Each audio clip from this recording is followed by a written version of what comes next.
To begin the worm project, we're going to start with a cube. Create polygon primitives cube, and you are going to, let's start with a different kind of cube here.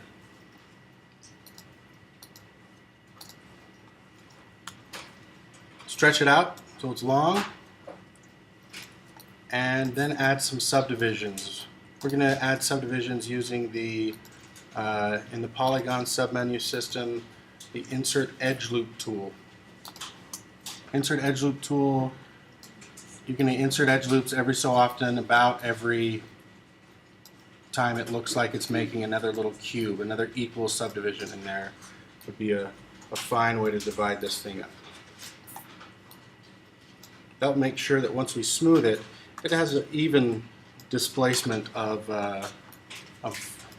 divisions throughout the thing. And I'm going to take the first few in vertex mode and expand them. Let's take 2 rows here and expand them so that they're a little bit larger, so we can create kind of an area that the head will be coming out of. Okay.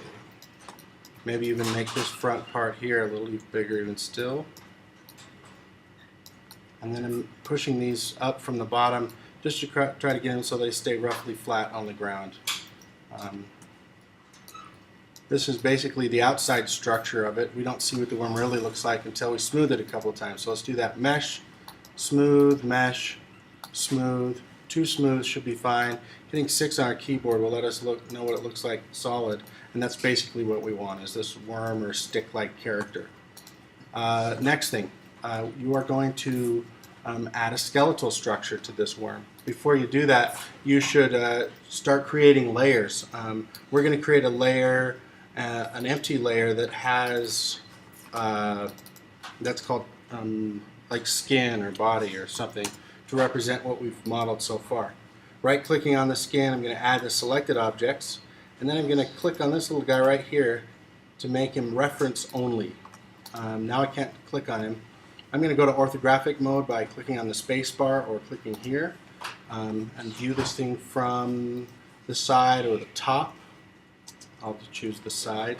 And now I'm going to start creating a skeletal structure. To do that, I'm going to click on Animation submenu system, choose Skeleton and Joint tool. And right now I'm going to make some joints that are disconnected and I'll connect them later. You start with a joint that you'll never be bending. It'll be the joint that's the parent of everything else, and it really won't bend because it will turn your whole object if you try to rotate it. All the other joints will be used to bend, and you'll rarely do anything but use the rotate tool on these joints when it comes right down to it. So I'm going to make the root of my worm right about here, and then hit enter. And then I'm going to choose Skeleton, Joint tool, or you can hit G on the keyboard and create 3 more. 1, 2, 3 more joints for the end of the worm. This will be its tail. And then hitting G on the keyboard, I'm going to add 1, 2, 3 joints for the front of the worm. Selecting these 2 child joint sections that I've just made, I'm going to select the root joint last, hit P on the keyboard to parent those joints to the root joint. Now if I click on the root joint, you can see that it has the connections and it's linked all the way down. That's the basic structure here. Now we're going to rig this skeleton so that it's easier for the animator to animate this skeleton. To start that, we're going to create an IK handle using the move tool. I'm going to move this up and I'm going to move it over a little bit. And I'm doing this in anticipation of creating the IK handle and letting it know which direction I want it to bend. So moving those joints out of whack is going to help the computer to understand which way they're supposed to bend. To create an IK handle, it's simple. Skeleton, IK handle tool. Click on this joint here, click on this joint here, and then it'll create the IK handle. I skipped a step here. There's a certain kind of IK handle, and I have already done it, so it'll create the right kind. So let me undo the creation of that IK handle and show you what I mean. Skeleton, IK handle tool options box, you'll see that there are 2 types, an RP solver and an SC solver.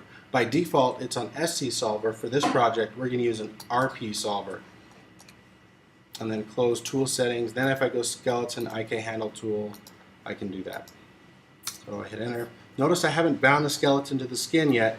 So I'm going to stretch it back out so it's ready to attach to the skin and looks more appropriate. I can move these joints around just a touch to get everything to fit in a little better into the skeletal strut or into the skin. Now that's the IK handle tool. The next joints that you're going to rig are these front two joints right here. We want to be able to rotate his head back and forth. To do that, we are going to create NURBS Primitives Circle Options box. And this circle, we're going to start by creating him on whatever axis is going this way on our side to side. And if you look down here, you can see the side to side is Z. So we're going to choose the Z axis for our NURBS circle and then click on Create. You can't see it well from this angle. Let's go back to perspective and then you can see it a little better. Notice you can't see the joints. They're buried inside the worm. So I'm going to hit Shading, X-ray joints to allow the joints to show through the skin so I can work with those joints a little better. I'm going to move this NURBS circle that I just created up so it's on this joint right here. To make sure it matches that joint, I'm going to press and hold V until it looks like it's in the center, tumble around a bit, make sure it matches the center of that joint. I'm going to hit Command D to make another one of these circles. Be careful not to make too many duplicates, and don't use copy paste when you're creating these things. Tumbling around, making sure that's centered right. Command D again on this guy, and this time I'm going to scale it, R, and make the duplicate bigger. I'm going to do Command D of this bigger one, and then move it back to this root joint. This handle here will control the root joint. Let me hold down the V key there. This handle here will control this one and this one, and these two will have respective control out of just themselves. So let's make those things happen. First, there's some parenting that needs to happen. Parenting, we're going to click on this root joint, click on the root controller, and in parenting you select the parent or the controller last. So I'm going to select the root joint and the handle, and then hit P to parent all the joints to this handle. Notice if I click on the handle and all the joints become green. Kind of the same thing here. Oh, I skipped a step here. Before you use any of your handles, you have to select them all and hit Edit, Modify, Freeze Transformations. Oh, I didn't undo far enough. Hold on. There we go. Select all those handles when they're not parented or controlling anything and hit Modify, Freeze Transformations. That will set all of this to 0 so that these handles know that this is their home position. Not doing that will oftentimes cause these things to deform all of your other things as they are the controllers of the rotation or the scale or whatever. So again, parenting, clicking on this guy, click on that guy, and hit parent. The parent is always selected last. That way you can always select more than one item, and then whatever you select last will be the parent of all the items. Constraints, on the other hand, only work on one item at a time. So you select the controller or the handle first, and then the object. To do these controls here, what we're going to do is these are parented to those, but these here are going to use constrain to affect that joint. So I'm going to select this handle, shift select that joint, click on constrain, and I'm going to use an orient constraint options box to select this orientation. I'm going to constrain all the axes, but I'm also going to click the box that says maintain offset. That means whatever position I'm in when I bind it, leave it in that position and don't move things around. That's what I want to do. Maintain offset, constrain all the axes, and hit add to that. This item here will never be scaled, so I'm going to click on these scale rotations in my channel box, which is this guy right there, and right click on those, select lock selected, which will not allow the scale to change, but it'll allow the rotate to change. And then let's move on to this guy. So this joint is going to work with this handle. First select the handle, then the joint, constrain, same constraint as before, and then an orient constraint. Going here to freeze those scales up or lock them up. And now you can see we have our motion. If I were to rotate the parent joint, it'll rotate both of these joints underneath it. Again, we're not bound to the skin yet. Nice thing that happens though, which is going to make this worm easier to animate, with these two handles here, I can rotate just this joint, but notice this joint here stays pointing forward. That's going to allow us to animate him to kind of scoot his way along and lunge his head forward so that he can push his way along the ground, since he doesn't have a lot of extra appendages like arms and legs and whatnot. But notice that when I do that, the handle for the front here kind of disappears. So I'm going to do a little backwards thing where I'm going to select the joint first and then the handle second. And I want the joint to have some control over the handle. I want it to move when the joint moves. So I'm going to hit Constrain, Parent, Options box, uncheck Rotate, and leave Handle in place. And then, maintain offset and add that there. So now when I use the rotate tool here, the handle will stay with that part of the worm which is affecting. Now that I've done that, I should be able to lock these translates, and I want to lock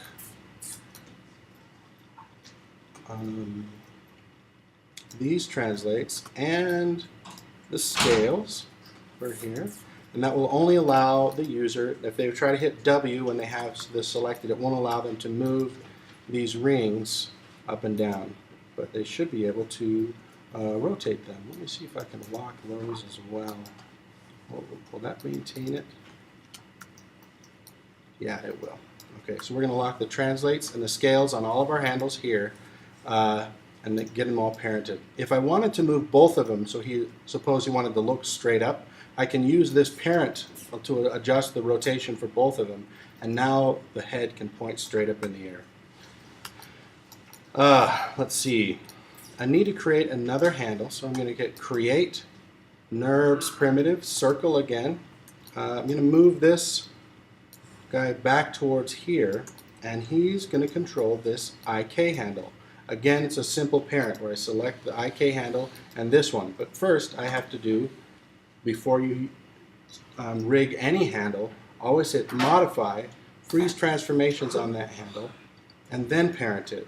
So select the IK handle and this, and then parent it. All right, next adventure. Now that I have that skeleton built, I kind of want to put that skeleton on a layer. So layer, create empty layer, double click on this, and let's name this skeleton. I'm lazy, I'll just call it skeleton, hit save. Now I have a skeleton layer.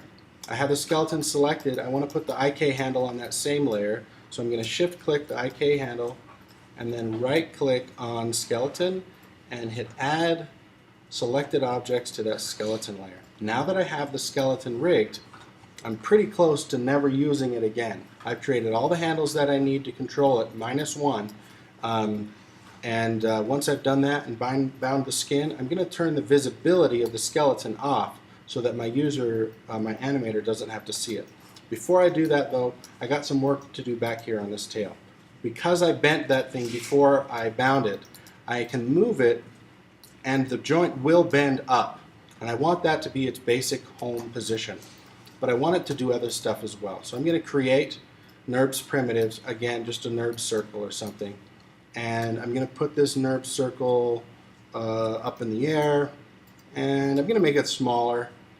It's just going to be something to point at. Putting it up in the air, kind of centering it over the knee for now. I'll give it a little bit more space in the air there. This guy is going to be used as a pull vector for the IK handle, so that if there is a chance we want it to bend to the side instead of the bending up in the air, we can do that by moving this object here. To do that, we hit the handle, shift-clicked this. Oh, forgot to modify freeze transformations on that handle. We always want every handle to have a home position. That way we can set it to 0 and then it'll move where it needs to be. Select the handle, select the IK handle, constrain pull vector. That will allow us to make this handle control the knee. So if I were to move the knee up, that will start to bend, and this guy here will allow it to go back and forth.